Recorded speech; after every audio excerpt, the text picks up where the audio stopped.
এই কথা বলছেন বিজয়লক্ষ্মী বোম্বেতে এয়ারপোর্টে দাঁড়িয়ে, সাংবাদিকরা শুনছে, কৃষ্ণ মেনন দাঁড়িয়ে আছেন, তার পাশে সেখানে রয়েছে জওহরলাল কৃষ্ণ মেননকে ইশারা করতে কৃষ্ণ মেনন বিজয়লক্ষ্মীর শাড়ি ধরে টেনে সেই প্রেস কনফারেন্স বন্ধ করে দিলেন ওই অবধি।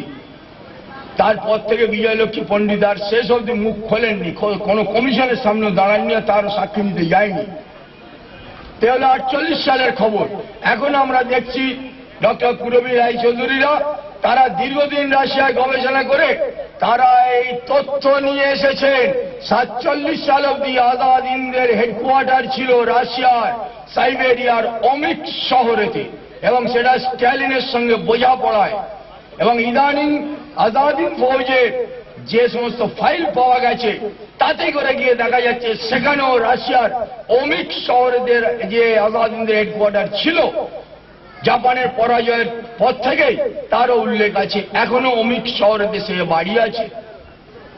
সেই সমস্ত নেতাজি এবং আজাদ হিন্দ সদর দপ্তরে ব্যবহার করার যেসব জিনিসপত্র তাও এখনো আছে। তো এই খবরই 48 সালে বিজয়লক্ষ্মী দিয়েছিলেন।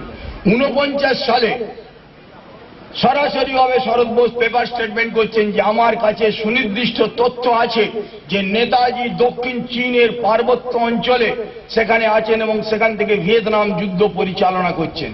এটা হচ্ছে 49 সালে শরৎ বোসের বিবৃতি। তার বিবৃতিকে কেউ চ্যালেঞ্জ করেনি, সরকার পক্ষ চ্যালেঞ্জ করেনি, কেউ চ্যালেঞ্জ করেনি।